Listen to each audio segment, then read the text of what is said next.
here we are, and I have Chris from Hammercast and everywhere else. Chris, you're on the line. You're on the podcast. So you say hey to everybody. Yeah, absolutely. I like what you said. I'm John, and I have a Chris. So yes, you do have a Chris. That's me. That's great. So we're recording this before the podcast, and for those of you that don't know, every single Saturday I get on the Hammercast network, and I talk just the tips. We talk prop bets, and we go through every single game right before Sunday. Chris is absolutely awesome. He is, and correct me if I'm wrong, you're still 100% success rate on those kicker picks, right? Absolutely, yeah. I actually 110%. We've added 10% there because that's how good the kicking props have been. So thank you for taking notice, John. Yes, absolutely undefeated. And so I got you on for a little bit of somber news. I feel bad for you. We're two fans that have felt very similarly over the past 10, 15 years, I would say, right? Me being a Dolphins fan, you being a Lions fan, and on this podcast we are closing the book on a lot of teams that, whether it's statistically out for the season or just they don't have a chance. We're closing the book on their season and we're moving forward. So today, in honor of your Lions, I'm talking to you about the Lions, man. How do you feel, man? Well, I don't think it's somber. I mean, when Coach Matt Patricia was fired, the general manager Bob Quinn has been fired, as most people know by now, and I don't think that's a somber thing because it creates this atmosphere here in Detroit and among Lions fans and the One Pride community for some sort of optimism, like maybe the best is yet to come here. But in a way, it's the same thing over and over again. I don't know if you were able to check it out, John, but I wrote an article right after the news had broke over the weekend. It's just fire, hire, and repeat here in Detroit. So every couple of years, the same thing happens again. And being a Lions fan and everybody in the city of Detroit, you can set your watch by. There's a timeline here that just repeats itself every 4 years, every 5 years or so.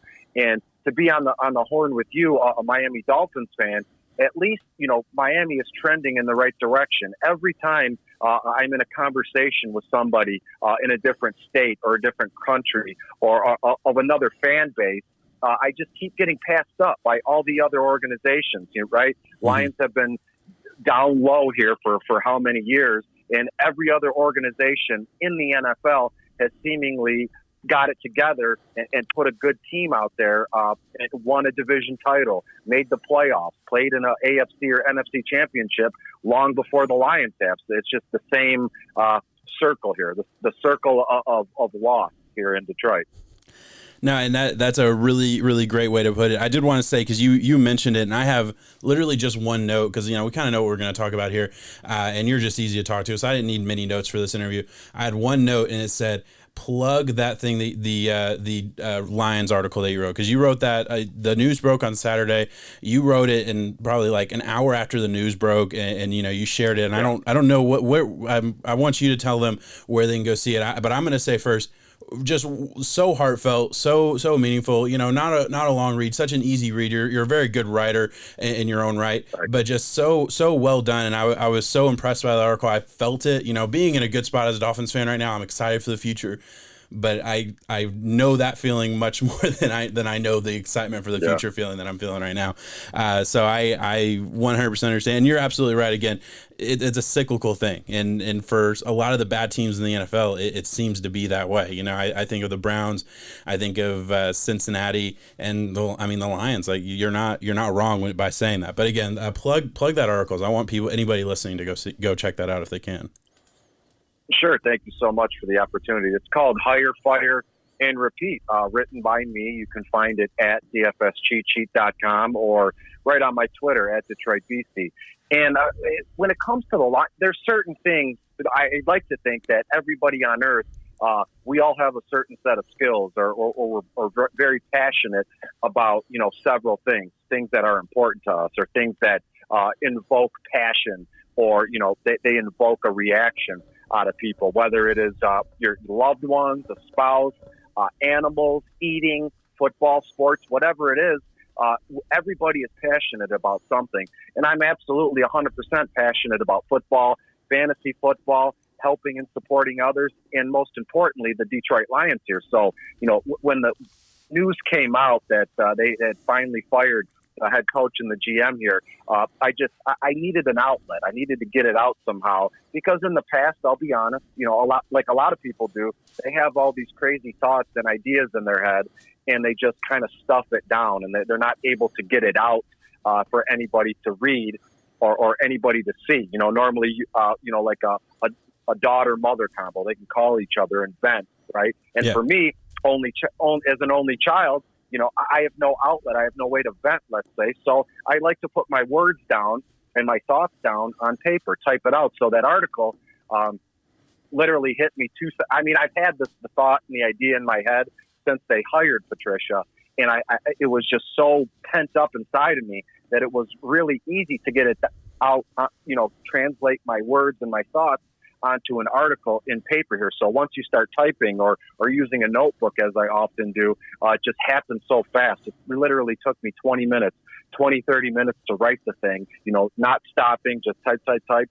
And that's what we had at the end of that. And that's only because, as I alluded to, when you're passionate about something, it doesn't seem like work. It's not like exhausting. It comes to you easy, and you get some sort of fulfillment from it. So, writing about the Lions, I'm passionate about. I haven't been fulfilled in terms of real life wins or, championships or anything of that nature. But you got to find fulfillment and joy elsewhere in your life as a Detroit Lions fan, John.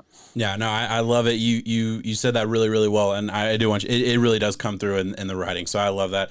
But hey, let's get down to it. I have a couple questions for you. First of all, and as if you're listening to this podcast to this point, me and Jacob have already kind of gone through some of the coaching names that we like, and we talked about, they fire Matt Patricia. First of all, did you like that hire to begin with? Where were you on that? And then where are you looking to the future? What are some names that you want to see the Lions get in there? And then also, if you have a GM name, I don't know a lot of GM options. That's usually kind of, those guys aren't, as well known, but the head coaching is obviously a big thing. Where are you on that?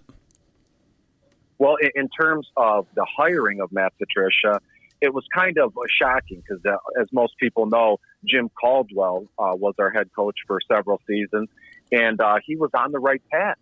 He got the Lions to the playoffs 2 seasons in his tenure here, 9 wins, 10 wins along those lines here. And the organization, the ownership, let's say, that's not good enough for us. We want to, reach further and beyond, which was music to my ears. It was music to everybody in the city and Detroit Lions fans here. And then they hire the schlub in Matt Patricia, and he completely regressed the entire organization here. I believe his record was 13, 29-1 in his several seasons here as the Lions head coach. So it just leaves you scratching your head. So you have a good idea, right? You hire Jim Caldwell. By all intents and purposes, it was a great hire. Got us to the playoffs, which rarely happens here in Detroit.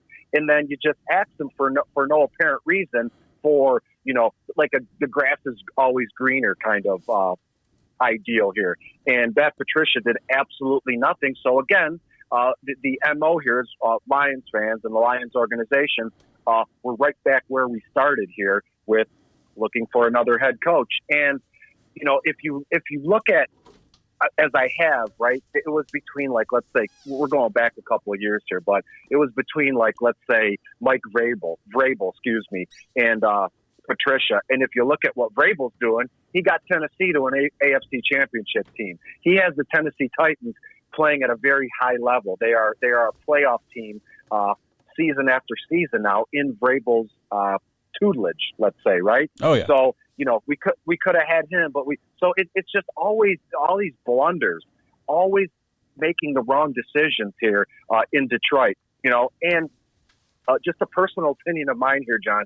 If you look at all the coaches they've hired here, none of them have done anything well, but there's only been one constant.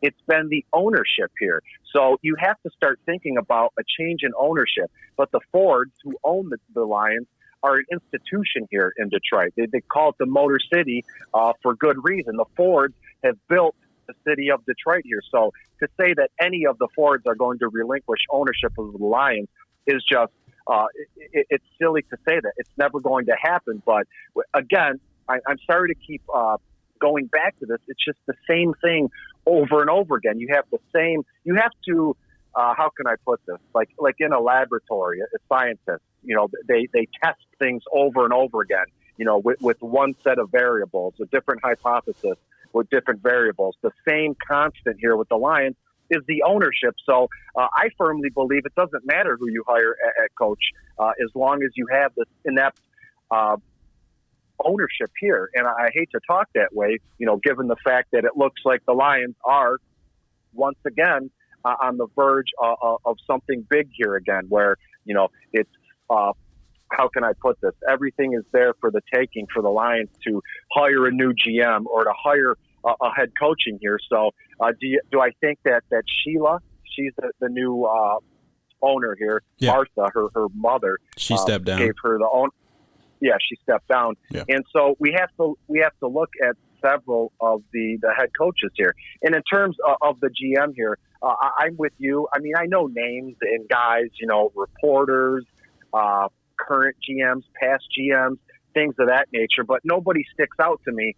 And I kind of like that in a way, if that sounds odd to you, because I'd like to have plucked a Mike Mayock, in Vegas now. He had some scouting experience, and he went to the booth, and him and Gruden look to have they have something going there for the Vegas Raiders now. So I've heard a lot of talk about what's the guy on Monday night with Greasy. Okay, so I thought I'm not sure who you're talking about, the Monday night announcer. Are you talking for head coach or GM? For GM. All right, so where I thought you were going, because we've mentioned this on the podcast before, Matt Miller is stepping down from BR. This is going to be his last year working with Bleacher Report, and people have hypothesized that he is trying to get a GM job. He's talked about on his podcast before about how he that's his dream, and it would be a very similar route as the Mike Mayock, albeit a lot sooner. But if the Lions are looking to copy the Mike Mayock route, I was thinking you were going to go Matt Miller. I'm not sure off the top of my head who you were talking about with the Monday Night Crew. I have it in front of me now. Okay. It is Louis Riddick. That's Louis what I was Riddick. Referring to. Gotcha. Okay, yeah. I know you're talking about now. Louis Riddick. I just playing around. I saw Herman Moore, the longtime Lions wide receiver here, who is in the Lions Ring of Fame, Hall of Fame here. He mentioned Chris Spielman, who is now an announcer. He was a stud Pro Bowl, all-pro linebacker for the Lions, played at Ohio State here. Not a lot of people were very into that idea for Chris Spielman being a GM, or even Louis Riddick being the GM, but I'd like to think that, you got to give these guys a chance to do their thing. And a guy like Chris Spielman, who loves the Lions, who I'd like to think would do anything in his power to get the Lions up and running here as the general manager. I like the idea. Is it all fun? Is it kidding around? Sure.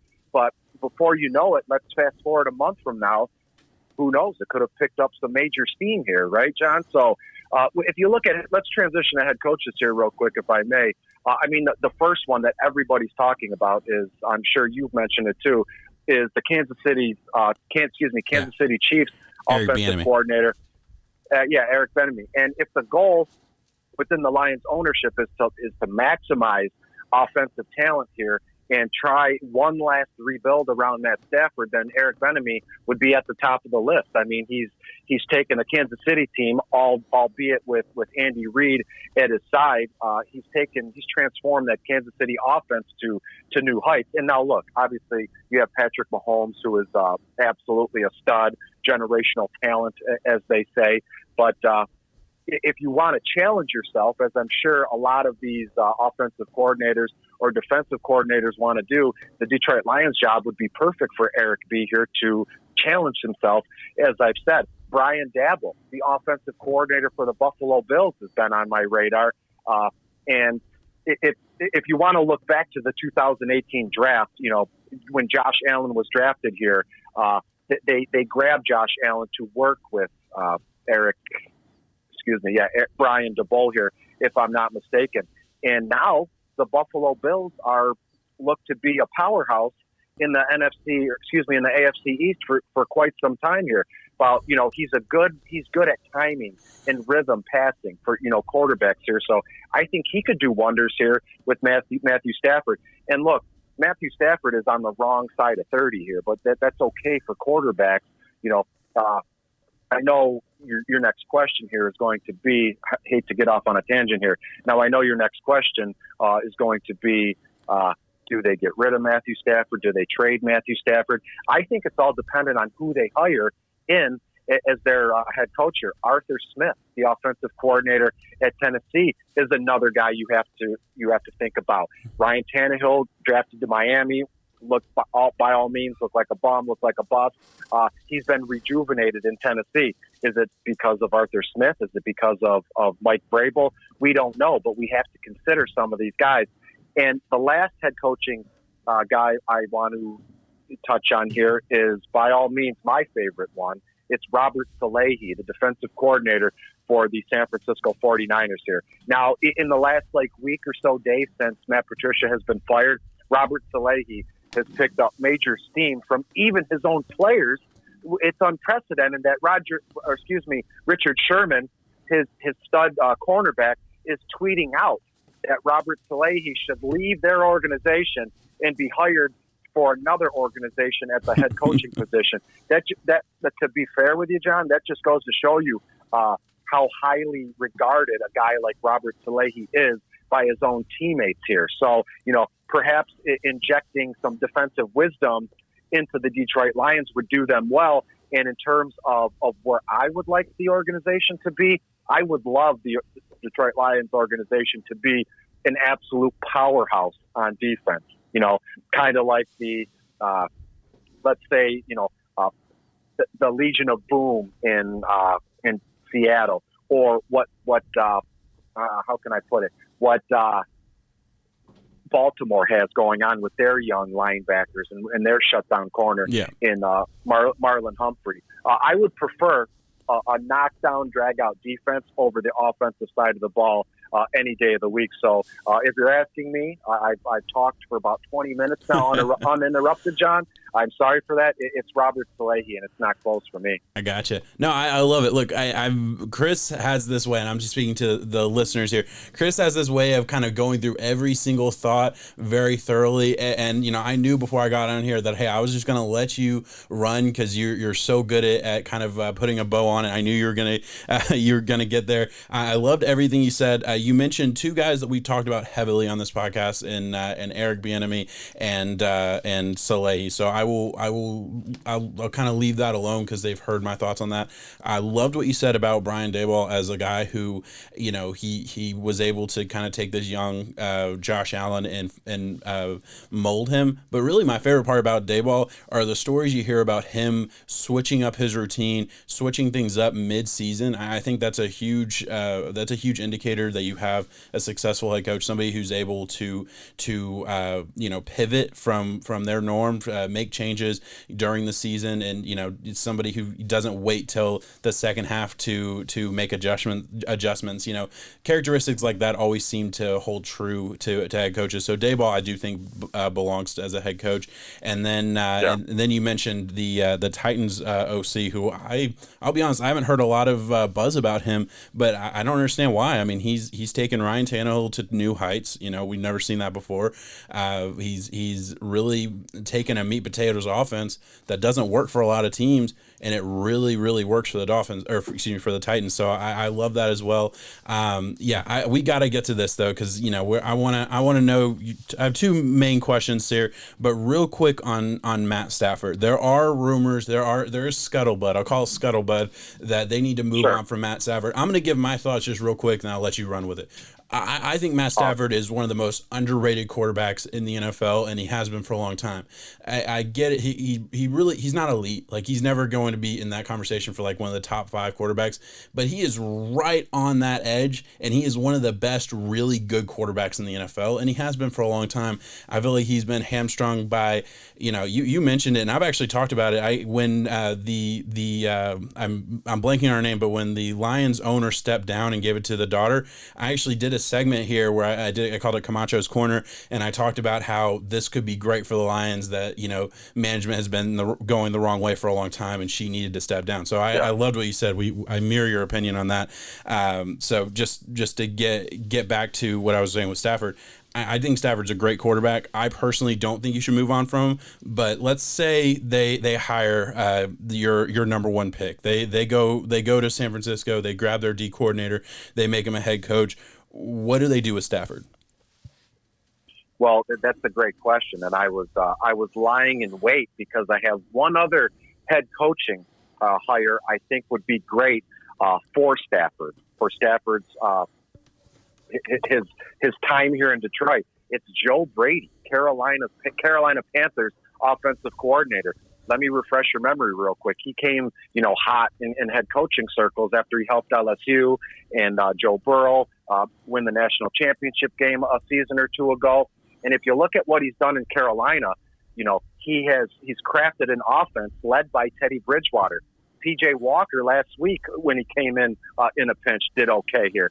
So I think the case of hiring Joe Brady might allow the Lions to maximize what they have in Stafford in terms of getting rid of him, right? Trading him away and bringing in a kid like Trey Lance, Kyle Trask, or even a guy like Zach Wilson. You could pair one of these quarterbacks with Joe Brady and build like a smart, visionary kind of offense here, and you'd only be left with trying to sew up the defense. Who's to say he couldn't get Wade Phillips to come here as the defensive coordinator here? So, in terms of Joe Brady coming in, I think there's going to be several coaches. If they hire him like Robert Saleh, I think they would keep Matthew Stafford. If they hire Joe Brady, I think they get rid of Stafford, draft picks, whatever you can get, and then they draft a young quarterback in 2021. My personal preference, I would like to see, how can I put this? Because I've always enjoyed Matthew Stafford, and I know it's just business, but I think it's Matthew Stafford's time here in Detroit has been fantastic. If I was talking to Matthew Stafford right now instead of you, Joe, I would say thank you for everything you've done for the city.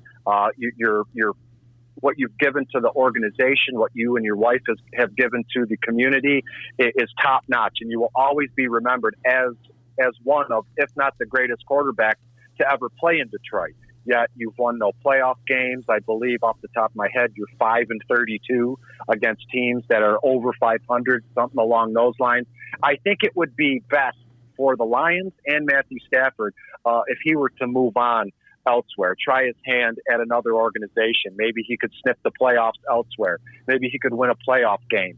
Maybe he could play in an AFC or NFC championship game elsewhere, or God willing, win a Super Bowl elsewhere. Matthew Stafford is a top-notch human being. He has a great work ethic. He's a great man. So I wish nothing but the best for Matthew Stafford. And since you've asked me, Joe, I think it would be best for Matthew Stafford and the Detroit Lions organization to move on. New head coach, new GM, new quarterback, and just go in a completely different direction. Just completely clean this whole thing out and start from scratch. We've been clawing at, starting over in air quotes for 20 years now. And again, for the 15th time on this broadcast, it's been the same thing over and over again here. So I think it would be wise for the Lions to move on from Matthew Stafford, John. All right. Hey, I love it. So you're saying, Lions fan here saying, clean house. Let's move on from everybody who's not young and ready to go right now, and let's build up an entirely new or era of Lions football, essentially. If you look at Stafford as an era, because it's kind of hard to look at the coaches as an era. No offense. Yeah. So no, I love that. Let me go because the Stafford thing, it's going to be a question. We're going to have to go into my next question under two visors. So I'm going to go really, really quick on the quarterback you would want, assuming you move on from Matthew Stafford, right? So this is not a guy that you're looking to groom, and if you're looking to groom, you have somebody who is not there for very long. It's not like a Matthew Stafford thing who has a long leash. You have probably a guy who's probably going to be there for a Tyrod Taylor type. That's you have. So in this scenario, you have a Tyrod Taylor type in free agency. You're looking to draft a quarterback. Two quarterbacks are off the board. You can't take Trevor Lawrence and you can't take Jalen Hurts out of Ohio State. Who do you want? Justin Fields, you mean Jalen? You're absolutely right. Yeah. I'm thinking about the Eagles game last night. I'm sorry. Yes. No, that's absolutely fine. I think, to be fair with you, I would want Zach Wilson, BYU quarterback. I love that kid. Yeah. It would go, to me, it would be Zach Wilson, Trey Lance, and then Florida's kid, Kyle Trask here. You know what? I think it would be Zach Wilson and then Kyle Trask in that order for me. I think a kid like Zach Wilson, he plays for a very under the radar college team. I mean, nothing's more under the radar than Trey Lance in North Dakota State. But BYU has how can I put this? They have an air of these kids are high character kids.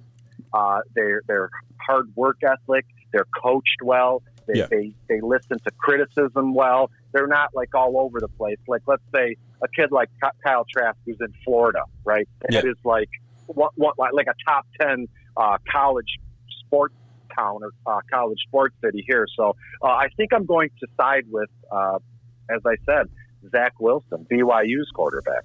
Zach Wilson, BYU. I love it. I love it. I'm telling you right now, I'm going to be high on him. I'm a big draft guy, as you know, and, the listeners know very well that I do a whole thing. My YouTube channel really thrives during the off season when I get to look at college kids and grade them and all that. So I love him.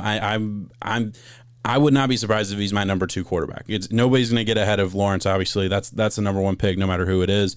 But I would not be surprised at all if he's my number 2 ahead of a lot of these maybe higher profile names. So I love that name. Love that you said that. I'm gonna switch gears just a little bit. Assuming it's not a quarterback, assuming let's say you keep Matthew Stafford, where do you want to go in this draft? Let me give you, if you have some names, that's okay. If not, that's also okay. I'm going to say you have the 8th pick, right? So you're not getting the top tackle. You're not getting that top linebacker that's coming out. Other than that, we don't really know how the award's going to fall. So we'll say 8th pick. Where do you want to go with that? Well, the 8th pick might be a little high for who I want here, but I think a kid in Penn State, Micah Parsons, their linebacker, could be available in that spot. And then especially in this draft, there are several look to be stud cornerbacks here, like Caleb Farley could definitely be there, Virginia Tech's cornerback when we pick. J.C. Horn, South Carolina's cornerback, could be there. He's been compared to like Marlon Humphrey, things of that nature. So imagine a case where if you don't draft a quarterback, you grab like another stud cornerback and you pair him with Jeff Okudah and hope both kids can grow and learn together, and that the outside of the field can be shut down, right, week in and week out for the Lions defense, and then that separates half the field here, and you're able to focus on linebackers and like the defensive line here. I think that would help a team like the Lions, where instead of needing every player on defense, they can hone in on just like the linebacker position and the defensive line position. And I think that would very much help their growth as a defense. Yeah, no, I love that. Now, that would mean you're taking a corner with a top 10 pick 2 years in a row. Are you comfortable with that? Yeah, no, and that's totally okay. Look, you look at what the Dolphins are doing defensively. They're playing through their corners. They have the 2 highest paid corners in the NFL right now, and they're playing through them. They're really good, and their defense is really good. And a lot of the names in the middle, their linebackers and defensive linemen, they're kind of no name guys. Beyond Van Noy, I doubt there's a lot of of average fans that aren't Dolphins fans that really know any of those top end players there. So that's a really great look. You also look at I think the Patriots is another team that comes to mind that plays through their corners. So like you're I love that thought process. But you're definitely going defense. I've heard you name a couple defensive players. Are you not worried about the offense at all? No, I'm 100% going defense, and I just want to mention Kyle Van Noy, the Lions linebacker who they drafted and then they cut because they said he wasn't good enough, and then look, he's starting at middle linebacker in the Super Bowl for the Patriots. So that just goes to show you about the Lions organization, who they deem good and who they deem bad here. So yeah, I'm with you 100%. I'm going defense early and often in this draft. I was actually bummed out this past draft. I mean, I know the Lions grabbed DeAndre Swift in the start of the second round, but I was bummed out that they didn't grab a guy like Grant Delpit or Xavier McHenry in that. I think they missed on a very good chance to add like a playmaker at the safety position, and then they could have went back to the well this season in the draft to really get things going on the defensive side of the ball. What I've seen from Jeff Okudah, I know we're not supposed to be talking about. That's fine. We'll go over their last draft here. But Jeff Okudah started off the season that he was awful. He was graded very low in terms of the cornerback position, the rookie cornerback position. And then he had a couple good games back to back, and now he's just settled into like a middling kind of cornerback here. I know it's tough, 12 games into your rookie season, especially at cornerback. You can't put a grade on him yet, but I'm still hoping this kid has it in him. I was never high on taking a corner with the third pick overall, but what do I know? I'm not a NFL general manager here. Yeah, no, look, you look at Okudah, and I'll be honest, I think he was my fourth defensive player off the board. I liked the linebacker. I liked Derek Brown and whoever else I liked over Okudah. Maybe he was my third. I don't remember. Either way, you look at Okudah's situation, and I hope that everyone kind of gives him a little bit of leeway. First of all, you have the coronavirus offseason that hurt every rookie. Second of all, he had that hamstring injury that went into the season. So I remember he was playing. He was hurt at the beginning of the season. I don't know how impacted he was during camp on that, but that is definitely an excuse for him. And he is playing good down the stretch. I think I was watching week 9, and I was watching Okudah, and I didn't see anything that made me think he won't excel. Like athletically, he has everything to keep up with some of the top players in the NFL. So I think I think that you got a great player there, and I love the idea. Go defense, and you mentioned it, and I was kind of thinking this while you were talking. It feels like and correct me if you disagree, but it feels like Detroit should be a defense first team, right? Like that feels like in the same way the Steelers are. Like that feels like that just feels right. Like the Detroit is so hard nosed and known for that type of mentality. Why wouldn't they be a threat on the defensive side of the ball? So I absolutely agree with that. Do you agree with me there that they should invest in the defense a little bit more?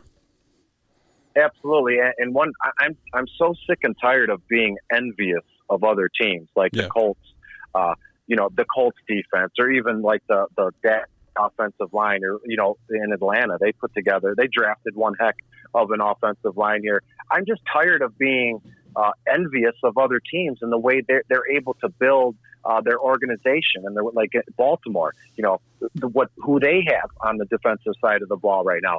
I'm just tired of being bummed out and envious of other teams. I'm sick of saying, why can't the Lions build a roster like whatever Team X or Team Y here? Yeah. I'm just sick of it. And where everybody in the city, any Detroit Lions fans I know are the same way. Why can't we do this? Why can't we do that? Yeah. And I mean, I know as casual fans or in-depth fans as we are, it's really hard to make people happy, to make the masses happy here. But it's just, you can tell it's just not right. And what they've been doing has not worked. So we have to try another approach here, Lions. or Lions fans, team, whatever. Yeah. So I want to bring up one more thing, and then I'm going to let you go. I know we're going a lot longer. I told you 10 to 15 minutes, and now we're on minute 34 right now. So I do apologize for taking this long, but I love getting in depth in teams like this. Sure. I'm a big draft guy, as I said. I study the draft in a way that I think is somewhat unique in the sense that, like, I want to look at what teams are doing. Every team's going to miss on a pick. So I'm not going to grade a GM harsh for missing on the third round pick. Whatever. That's going to happen. Everybody misses. It is what it is. That's part of football. The parts that I've had a problem with the Lions in recent drafts is spending your draft equity in the wrong places, right? And one example comes to mind that just, it's just obvious. The running back is so devalued, and when I look at the draft, I look at it as just a value system, right? Get the most value out of every single pick. And spending 2 second round picks on a running back in 3 years, that is a lack of value, and I understand. Look, you missed on kills your team. Yeah, it does. You missed on Kerryon Johnson. It hurts. It sucks. But at the end of the day, if you miss on Kerryon Johnson, go get a running back in the 7th round that you won't miss on. I mean, Myles Gaskin, the stud for the Dolphins for he was a 7th round pick. I mean, there's a million examples. Would you rather have Swift for a 2nd round pick, or would you rather have Robinson, the undrafted free agent? Or you know what I mean? Look, I understand Swift's a great player, and I'm not. That's nothing against Swift. He deserved to be a 2nd round running back, no doubt about it. But you just mentioned, you guys could have gotten another corner in the 2nd round, McKinney. You could have gotten Diggs that went to the Cowboys. Somebody in that.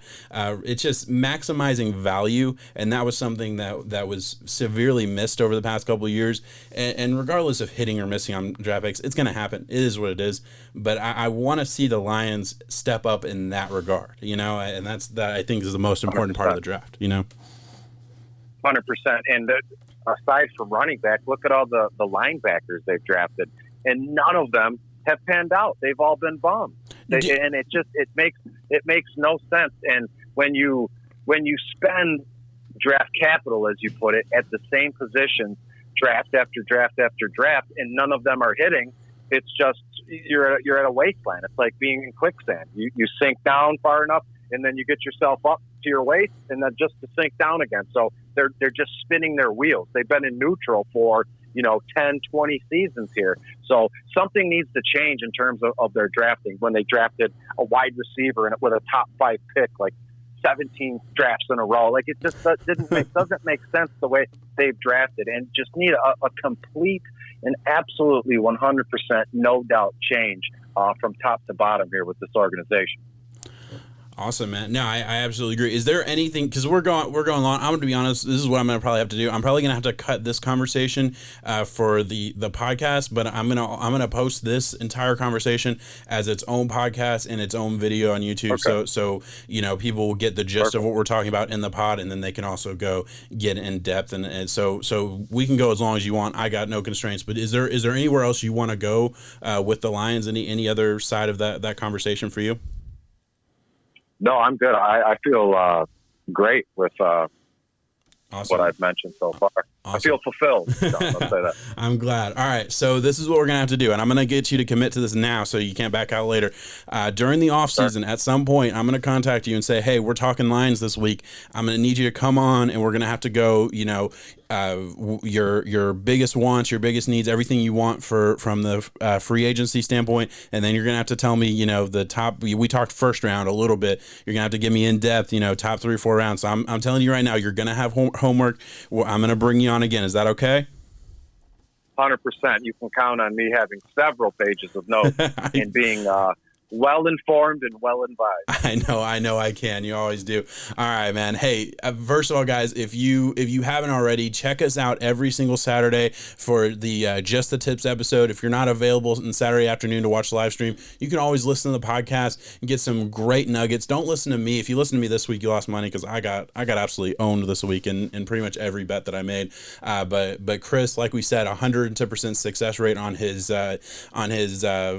kicking kicking pigs, Yeah. and that's Right. that's a little bit in jest, but for real, for people that are listening, Chris comes up with some of the best props. I mean, just awesome little things that you just wouldn't think of, and it's just an easy way to make money. I feel like, every time he makes a couple little points, then I'm like, man, he just made me $20. Like that was easy, So I love his insight. That's a great thing to check out every day.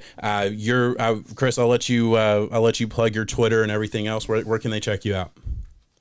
Sure, you can find me at Detroit Beastie. Most of my work is at dfscheatsheet.com or at dfscheatsheet1. And bottom of the barrel, my DFS article, that's my bread and butter. Depending on when you listen to this, it will be out Tuesday, December 1st in the evening. So give that some eyeballs. Perfect. And this is coming out Wednesday, so that will be available when you're listening, guys. Hey, Chris, thank you again for coming on. I really appreciate it. We're going to go right back to Between the Pylons with me and Jacob. Awesome. Thanks so much.